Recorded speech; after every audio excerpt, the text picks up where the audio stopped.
Bonjour! Welcome to a new episode of So French, a podcast about the twists and turns, intrigues and insights to all things French. Every 2 weeks we select the best, most interesting and fascinating of French news stories, all brought to you from our studio in the heart of Paris. My name is Sara Bertilsson. And my name is Stefan Vries. This week we're going to talk about the new terrorist attack, about the ongoing social unrest, and we cross the North Sea for our Brexit series. We speak with two of the approximately 300,000 French people living in London. And of course, Maud Descamps is here to bring you a fresh French word of the day.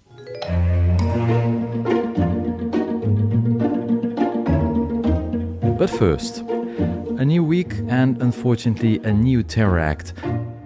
Many took a deep breath of relief once the Euro 2016 tournament inauguration was over on June 10th and the event went through without an incident. But the respite was short. This week France was once again horrified by the act of a terrorist. This time, 25-year-old Larossi Abala killed a police officer outside his home in a Paris suburb before taking the officer's partner and their 3-year-old son hostage. Police negotiations led nowhere, and eventually special forces decided to enter the house, and there they found the body of the partner, the woman, and the son shocked but safe and sound. The assailant killed during the raid. Stefan, a terror act which was claimed by the Islamic State group, and this was once again a person who was known to the French authorities. Yes, he was sentenced to a 3-year imprisonment in 2013 for ties with jihadist groups. He may have been involved in getting people to Syria and Iraq. He apparently was able to stay under the radar because he was being watched. His phone was also under surveillance, but he didn't do anything that raised any suspicion. So the question is, was he just very smart, or has he been radicalized only the last couple of weeks because he was not a suspect of anything? So this once again shows that it's very, very hard to control all the lone wolves, as we call them, and that that a terrorist act can happen anytime and anywhere. And the authorities are saying that there are thousands of people, or especially young men, who are under surveillance, and that there is no possibility of actually keeping in control and an eye on all of these. Yeah, they have a special file that's called the S file, and that's the Secret Services have files on about 10,000 people. That doesn't necessarily mean that these people are terrorists. These are people who can have ties with radical groups. It could also be extreme left activists. It could be journalists. It's a mix of many people who could pose a threat to the state. And to keep track of one suspect 24 hours a day, that would take about 15 police officers per person. So there are 10,000 people in this file. That's just technically and logistically impossible. It does, however, raise some questions because he was acting probably all alone. It's not very clear whether he had accomplices. He also claimed himself that he was a fighter of the IS. He even broadcasted the murder on Facebook. And of course, his video, fortunately, was very quickly removed from Facebook. But it shows a new type of terrorist. He was not heavily armed. He only had a knife. And it shows how difficult it is to adapt to the threat that's still there. Now, moving on to another defining feature of the French society, strikes.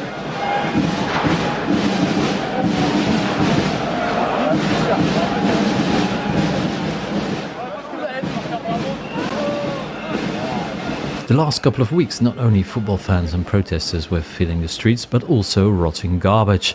After public transportation and fuel stations, France was hit by a walkout by public sector trash workers. From the outside, you can easily get the impression that France's unions are both big and powerful. But that's actually not true, is it, Sara? Well, actually, the numbers are not as impressive as you would think. I know that almost all foreigners or people looking at France from the outside have this idea that, the unions are massive and it's really the people, taking to the streets. But if you look at the numbers, they're actually very, very small. Only 8% of the French workforce is members of a union. 8%. 8%. How does that compare to? Well, compared, for example, to the Scandinavian countries, the unionization there is about 70%. In the US, where you have a completely different idea of being unionized and things like that, it's 11% of the workforce. So actually, fewer French are part of a union than Americans. Why does it seem that they're so powerful? Well, it is true that the unions in France, they do negotiate for everybody in a workplace. So even if you're not part of a member of a union, you are included in the rights that are negotiated. So that gives them a quite powerful position when it comes to negotiating rights for workforces. But then, of course, you have this tradition of large demonstrations in the streets. They make a lot of noise, and they take up a lot of space in the public debate. But you need to remember, they actually are not representing that many members. And not all the unions are the same. Now, these violent protests are mainly organized by one single union, the CGT, with the ties to the former Communist Party. Why are they so violent and so aggressive? Well, there is a theory ongoing at the moment, because CGT, as you said, hardcore left-wing union. You have other unions, like, for example, a CFDT, which is a progressive, much more liberal union. And between these two unions, CFDT has, over the last years, gained more members, while CGT is actually losing. So CGT is losing their influence and their power. So these big protests and very vocal protests that we're now seeing, organized by the CGT, many or some say that this actually is only like a last attempt by the CGT to show their importance.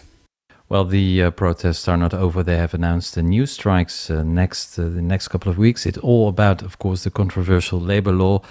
We will not go on strike, Sara and me, so we will talk. We will be here to continue to cover it all summer.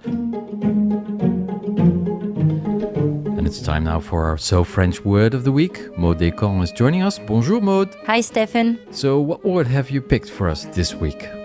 Eboueur, waste collectors. For more than a week now, the Parisian dustmen have been on a strike here in Paris to protest against the new labor bill. A strike that has begun a few days before thousands of tourists arrive in Paris for the Soccer Euro 2016 competition. Not a very nice attention to our visitors, let's say.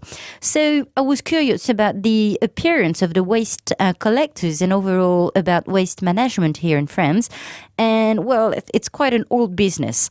Louis XII, in 1506, decided that royalty should handle the waste management in Paris. So at the very beginning of the Renaissance period, was created the sludge removal office. This is when we first heard of sludge people, Eboueur in French, meaning people who were in charge of removing the mud in the streets of Paris.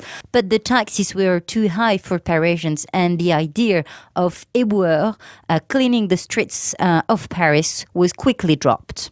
A few years later, François I decided to sanitize the street of Paris and had the idea of putting baskets in the streets where inhabitants can put their own disposal, and workers would collect the baskets a few times a month.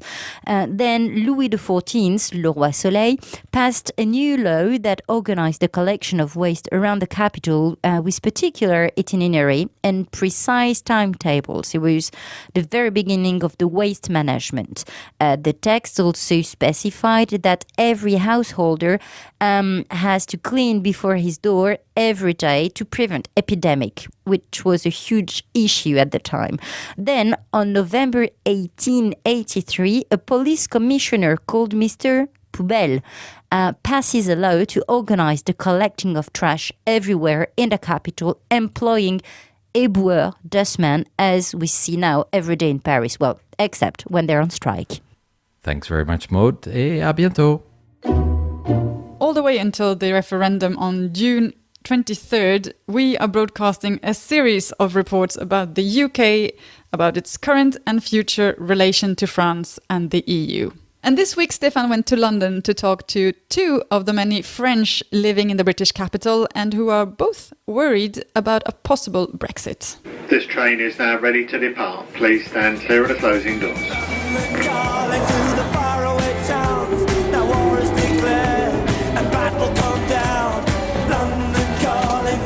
next station is Canary Wharf. Change for the DLR.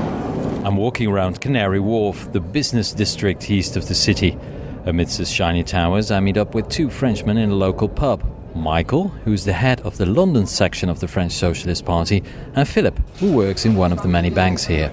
He just obtained a British passport. So what are you going to vote on June 23rd? I'm definitely going to stay in the EU. I mean, it's the main reason why I got the British citizenship. EU nationals, even if they've been here for like more than 10 years, like that's my case, they're not allowed to go and vote. So I started all the exams and all the paperwork for the British citizenship last year, and I acquired a citizenship in December. So I only did that to be able to vote. And Michael, what do you think will happen on the 23rd of June? To be fair, in all honesty, I think the Britain will stay in the Union, even if it's going to be a tight race. You're the head of the London section of the Socialist Party, which is also the government party in France, of course. Do you think that the French government has done enough to keep Britain on board? I would say yes and no. Yes, to the extent that François Hollande did meet with David Cameron when there was those discussion over renegotiating some part of the treaties. There's not much to be done from the French perspective, I would say, or from any foreign country's perspective, because as you may observe here in the UK, when Christine Lagarde or Barack Obama are pledging for a stay, or even Jean-Claude Juncker, it can be seen as interference in national politics, and it's usually doing more bad than good. Now, there are an estimate 250,000 to 300,000 French people living in London alone. If there's a Brexit, will they all take the Eurostar on the morning of the 24th of June? Very unlikely. I think that if the UK is leaving the European Union, that's a process that's going to take from 5 to 10 years. The bilateral negotiation will take forever, as well as the negotiation with the European institution, the Union Summit, the Parliament. So no, it's not going to happen overnight. Now, Philip, you've just become British. What about the French people living here? Do you think they're afraid of a Brexit? I don't think they want to think about it, because it's one thing, like everyone say, oh, we should stay, but I don't see any clear plan of like the Brexit camp to say, oh, we'll do this if we exit. So I think they're more all the French friends I have, they don't really want to think about it. They're a bit in denial, and they're all like, oh, we'll be fine, we're French, it's gonna be okay, they're not gonna kick us out. Well, how do you know? You have no clue, right? I mean, the time they get out of the EU, what happened? You have no visa, and it's gonna take some time to sort this out, but you might be required to get a visa within 2 years. You might be required to, do some more paperwork, to have an ILR, indefinite leave to remain, and so on. I think, there's a slight dose of denial. Now, if you have to put your money on the outcome, what would you bet? I put my money where my mouth is. I bought my flat here, I have my job here, I've got half of my friends here, I've got my girlfriends here. I'm gonna bet it's gonna remain. My hedge is really just acquiring the British citizenship. So whatever happens, I'm okay. Michael, your money? Yeah, I think I'm going to bet on the stay as well, although it's been a hard campaign, and I feel like home here, like a lot of other French citizens. This train is now ready to depart. Please stand clear of the closing doors. You will find this and all previous reports on our website at sofrench.news/Brexit.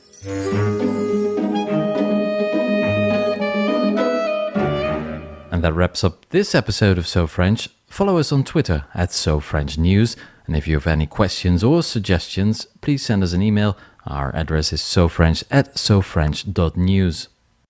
And don't forget to subscribe to our podcast in iTunes or in SoundCloud. And you can now also find us on the TuneIn Radio application. And don't forget to share So French with your friends. We will be back actually in 1 week, next week, with a special edition of So French. It's on the Brexit or no Brexit. We hope you will join us then. Thanks for listening to this episode of So French. Au revoir. Au revoir.